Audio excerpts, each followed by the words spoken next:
Hi everyone. তো আজকে আমি কথা বলবো, আমি রিসেন্টলি গেছিলাম ইন্টারন্যাশনাল বুক ফেয়ারে। সেটার ব্লগ আমি বানাতে পারিনি বিকজ সেদিন প্রচুর ভিড় ছিল। আর আমি একটু ভিড়ে ভয় পাই।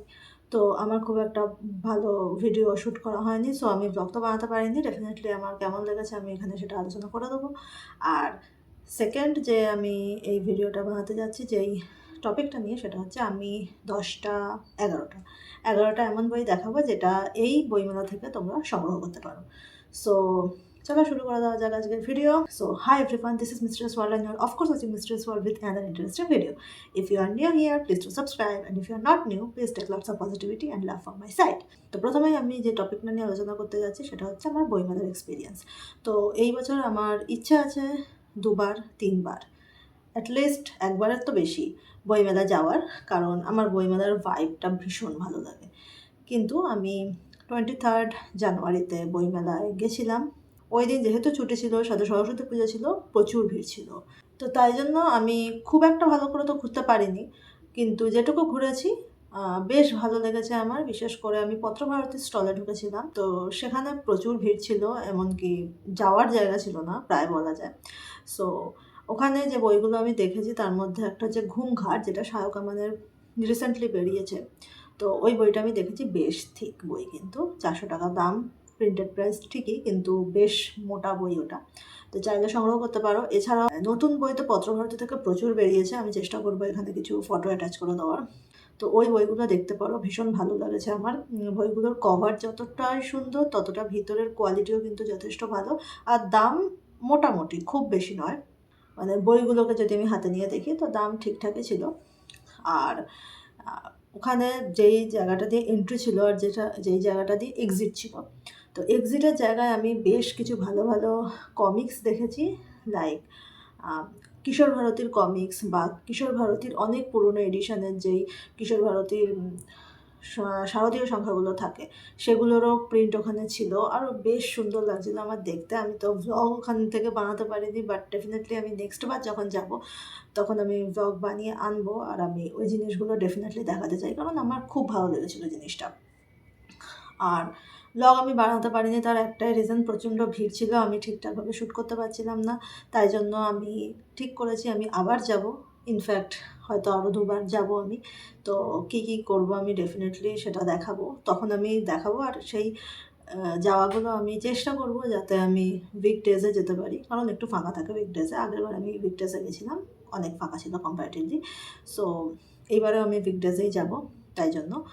তারপর আমি যে স্টলটায় ঢুকেছিলাম সেটা হচ্ছে দীপ প্রকাশন। দীপ প্রকাশনেও বেশ ভিড় ছিল, আর ওখানে বইগুলো খুব সুন্দর করে সাজানো ছিল অ্যাকচুয়ালি, বেশ ভালো লেগেছে আমার। পত্রভারতীতে যেমন একই বই চারদিকে রাখা ছিল, দীপ প্রকাশনে কিন্তু ওরকম নয়। একটা জায়গাতে পার্টিকুলার একটা লেখক বা লেখিকার বই ওরা সাজানোর চেষ্টা করেছে, যেখানে অনেক বই আছে এরকমভাবে। মানে যেই লেখিকার বা লেখকের অনেক বই আছে, সেটা একটা জায়গায় সাজানো আছে। পুরাণ নিয়ে যেসব বই লেখা সেটা এক জায়গায় রয়েছে, বা রাজনৈতিক দিক থেকে যে বইগুলো লেখা একটা জায়গায় রয়েছে, এরকমভাবে বেশ সুন্দর করে সাজানো লেগেছে আমার স্টলটা। আর আমি যেই বুক স্টল ভিজিট করেছি সেটা হচ্ছে শব্দ প্রকাশন। আমি শব্দ প্রকাশনে গিয়ে একটু শ্যুট করতে পেরেছিলাম, তাই জন্য আমি একটা রিলস দিয়েছি, বা শর্টস আমি একটা দিয়েছি, সেটা দেখতে পারো। আর শব্দ প্রকাশনেও কিন্তু বেশ সুন্দর সুন্দর বই ছিল, তার মধ্যে থেকে আমার অনেকগুলো বই বেশ ভালো লেগেছে। আমি দেখব, এখন আমি কিনবো না, কারণ আমি প্রেফার করি না বই মেলা থেকে বই কিনতে খুব একটা, কারণ এখানে অল্পই ডিসকাউন্ট দেয়। তো দেখবো, আমি যেই বইগুলো আমার ভালো লেগেছে আমি ডেফিনেটলি কিনবো। আর তো এরপরে আমি টুকটাক লাইক পাঞ্চালিকা প্রকাশনী, তারপরে আরও 2-একটা স্টল আমি ভিজিট করি, বেশ ভালো অভিজ্ঞতা আমার হয়েছে। আর কিন্তু একটু ভিড় ছিল, যেটার জন্য একটু আমার অসুবিধা হয় ভিড়ে। তো তো এই ছিল আমার মোটামুটি বইমেলার এক্সপিরিয়েন্স। আমি আবার যাব, তখন আমি চেষ্টা করব কিছু শ্যুট করে আনার, যেটা আমার পরবর্তীকালে দেখে আমারও ভালো লাগবে। সো আর তোমরা দেখেও তোমাদেরও একটু বুঝতে সুবিধা হবে, বা দেখে তোমরাও কিছু আইডেন্টিফাই করতে পারবে। তো চলো এবার চলে যাই নেক্সট সেগমেন্টটা, যেটা আমি এখানে 10টা 11টা এমন বই দেখাবো যেগুলো তোমরা এই বইমেলা থেকে কিনতে পারো। তো প্রথমেই আমি যে বইটা দেখাবো সেটা হচ্ছে গোপাল ভাঁড় রহস্য। এটা নতুন বেরিয়েছে বুক ফার্ম থেকে। এটার মুদ্রিত মূল্য আছে 275 টাকা। আর এটা কিন্তু হার্ড কভার বাইন্ডিং, এর উপরে কোনো ডাস্ট জ্যাকেট নেই। এটা একটা এইরকম ছোট সাইজের বই, আর এই যে নর্মালি বই আমরা এরকম দেখি, এটাকে খুব সম্ভবত ক্রাউন সাইজ বলে। সো এই বইটা কিন্তু খুব সুন্দর আর ফন্টগুলো বেশ ভালো, তো এটা নিয়ে দেখতে পারো, বেশ ভালো লাগবে। এরপরে আমি যে বইটা দেখাবো সেটা হচ্ছে অন্ধকারে দীপশিখা, ইন্দ্রনীল সান্যালের লেখা। এটা কিনতে পারো, ভীষণ সুন্দর একটা বই। আমি এটা নিয়ে এটা 2025-এ আমি পড়েছি, আর এটা আমি একটা রিভিউ দিয়েছি, তো চাইলে সেটাও দেখতে পারো। বেশ সুন্দর একটা বই, মেডিকেল থ্রিলার এটা বেসিক্যালি। মুদ্রিত মূল্য হচ্ছে, দেখতে পাচ্ছি না, 375 টাকা। আর এটা ডেফিনেটলি আনন্দ থেকে প্রকাশিত, ওই জন্যই এটার দাম 375 টাকা। তারপর আমি যে বইটা দেখাবো সেটা হচ্ছে রাধির পাঁচালী, বাণী বসুর লেখা।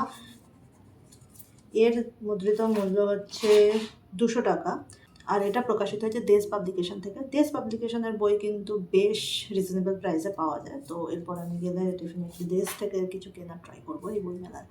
4 নম্বরে আমি যে বইটা দেখাবো সেটা হচ্ছে মর্নিং ওয়াক সিরিজ। এই বইটা আমার বেশ ফেভারেট, কারণ এখানে অনেকগুলো ছোটো ছোটো গল্প আছে। ছোটো গল্প পড়তে আমার বেশ ভালো লাগে। এটার মুদ্রিত মূল্য হচ্ছে 250 টাকা, আর এটা দ্বীপ প্রকাশন থেকে প্রকাশিত, আর এটা অর্পিতা সরকারের লেখা। বেশ ভালো বই একটা। তারপরে আমি যে বইটা নিয়ে কথা বলবো সেটা হচ্ছে আদর্শ হিন্দু হোটেল। এটা ভাষা ক্লাসিক্স থেকে প্রকাশিত। তো এটার মুদ্রিত মূল্য আছে হচ্ছে 250 টাকা। এটা চাইলে কিনতে পারো, আমি রিসেন্টলি এটা রিভিউ দিয়েছি, তো সেটাও দেখতে পারো। নেক্সট আমি যে বইটা দেখাবো সেটা হচ্ছে দেবারতী মুখোপাধ্যায়ের লেখা গন্তব্য এখন এক সভ্যতা দেরি। তো এই বইটারও একটা রিভিউ আছে আমার চ্যানেলে, তো চাইলে দেখতে পারো। আর এটার মুদ্রিত মূল্য 350 টাকা। এটাও দ্বীপ প্রকাশন থেকেই প্রকাশিত। নেক্সট আমি যে বইটা আবার দেখাবো সেটা হচ্ছে দ্বীপ প্রকাশন থেকে প্রকাশিত ঘুমাতেছে কয়েকটি পরিচিত লোক। এটা আমার এখনো পড়া হয়নি, বাট এই বইটা কিন্তু ভীষণ ভালো লেগেছে আমার। মানে বইটার কভারটা আমার খুব ভালো লেগেছে, যে এখানে বেসিক্যালি অন্য কিছু কিন্তু নয়, জাস্ট লেখাটা, কিন্তু লেখাটার মধ্যেই একটা সুন্দর মাধুর্য রয়েছে। তো এটার মুদ্রিত মূল্য হচ্ছে 300 টাকা, আর এটা দ্বীপ প্রকাশন থেকে প্রকাশিত। নেক্সট আমি যে বইটা দেখাবো সেটা হচ্ছে এটা বনবিবির মুখোশ, মানালি সামন্তর লেখা। এই বইটা আমি যখনই কেউ জানতে চাই আমি রেকমেন্ড করি, কারণ আমার বেশ ভালো লেগেছে বইটা। তো এটা প্রকাশিত হয়েছে নিউ ভারত সাহিত্য কুটির থেকে, আর এটার মুদ্রিত মূল্য 200 টাকা। নেক্সট আমি যে বইটা দেখাবো সেটা হচ্ছে মমতাজ জহিতা জাহানারা। এটা আমি রিসেন্ট পড়েছি, আর এটা কিন্তু আমার পড়তে বেশ ভালো লেগেছে। তো কেউ যদি একটু হিস্টোরিক্যাল ফিকশন পড়তে ভালোবাসো, বা নারী চরিত্রকে যেখানে দৃঢ়ভাবে দেখানো হয়েছে এরকম কোনো বই পড়তে চাও, তাহলে এটা দেখতে পারো। এটা দেশ থেকে প্রকাশিত, আর এরও মুদ্রিত মূল্য হচ্ছে 200 টাকা। বেশ ভালো একটা বই। এটাও শুধুমাত্র হার্ড কভার, এটার কোনো ডাস্ট জ্যাকেট নেই। তো এখানে আমি যে বইগুলো দেখালাম মোটামুটি এর দাম 200, 275, 300 আশেপাশেই। আমি একমাত্র ওই বইটারই দাম ছিল যেটা আনন্দ থেকে প্রকাশিত, অন্ধকারে দীপশিখা, ওটারই দাম 375 টাকা ছিল। বাকি কিন্তু সব বইগুলোর দামই এরকম 300-এর মধ্যে। তো আমি বলবো যে এই বইগুলো কিন্তু ডেফিনেটলি দেখতে পারো, কারণ এই বইগুলোর দাম একটু কম। এই বইগুলো কিন্তু বুক ফেয়ার থেকে তোমরা কিনতেই পারো। তো নেক্সট যে বইটা আমি দেখাবো সেটা হচ্ছে সাইলেন্ট কিলার। এটা অর্পিতা সরকারের লেখা, দ্বীপ প্রকাশন থেকে প্রকাশিত, আর এর মুদ্রিত মূল্য আছে 275 টাকা। তো এই বইটাও একটা রিভিউ আমার চ্যানেলে আছে, চাইলে দেখতে পারো। তো লাস্ট যে বইটা আমি দেখাচ্ছি সেটা হচ্ছে অর্পিতা সরকারের লেখা ভালোবাসার বিনি সুতো। তো এই বইটা আমি নতুন কিনেছি বুক ফেয়ারের আগেই। তো এই বইটাতে কিন্তু 15টা ভালোবাসার গল্প আছে, যেই গল্পগুলো আমি এখন পড়ছি, আমার মোটামুটি অর্ধেক পড়া হয়েছে। বেশ সুন্দর, আমার ভালো লাগছে পড়তে। মানে ছোটো গল্পগুলো হলে আমার পড়তে বেশ ইন্টারেস্টিং লাগে, কারণ ছোটো গল্প পড়েই শেষ হয়ে যায়। তো এটার মুদ্রিত মূল্য হচ্ছে 299, আর এটা দেশ থেকে প্রকাশিত। বেশ সুন্দর একটা বই, চাইলেই কিনতে পারো। তো আমি এখানে কেন দেখালাম এই বইগুলো, কারণ এই বইগুলোর দাম মোটামুটি 300-এর মধ্যে। আর বুক ফেয়ারে যেহেতু 10% অফ দেয়, সো যদি বইয়ের দাম খুব বেশি হয় সেখানে কিন্তু অনেকটা লস হয় আমাদেরই, কারণ এমনিতে আমরা কলেজ স্ট্রিট গেলে বা এরপরেও অনেক রকমের বইয়ের মেলা হয়, কলেজ স্ট্রিটে হোক বা নন্দনে। আমি এগুলো আগের বছর অ্যাটেন্ড করেছি, বেশ ভালো ডিসকাউন্ট দেয়। তো ওখানে প্রায় 25-30% মতো ডিসকাউন্ট থাকে, তখন কিন্তু কিনলে অনেকটা সেভ করা যায়। তো বেশি দামি বই না কেনাই ভালো বুক ফেয়ার থেকে, আমি এটা পার্সোনালি মনে করি। তো ওই জন্যই আমি এরকম বাজেটেরই বই দেখালাম, যেগুলো হচ্ছে খুব কম দামের মধ্যে, বা একটু 10% অফ দিলেও হয়তো খুব একটা দাম হবে না, কারণ 700-800 টাকার বইতে 10% অফ পাওয়া আর 200 টাকার বইতে 10% অফ পাওয়ার মধ্যে একটা বিস্তর ফারাক। সো তাই জন্য আমি একটু যেগুলো কম দাম সেগুলো দেখানোর ট্রাই করলাম। আই হোপ এই ভিডিওটা সবার ভালো লেগেছে, আর যদি ভালো লেগে থাকে তো like, share, comment and subscribe. আর আমি এই উইকে হয়তো আরও একটা ভিডিও দেবো, কারণ বুক ফেয়ারের ভ্লগ তো ডেফিনেটলি দিতেই হবে। সো দেখা হচ্ছে পরে আবার অন্য কোনো ভিডিওতে, আর ততক্ষণের জন্য বাই।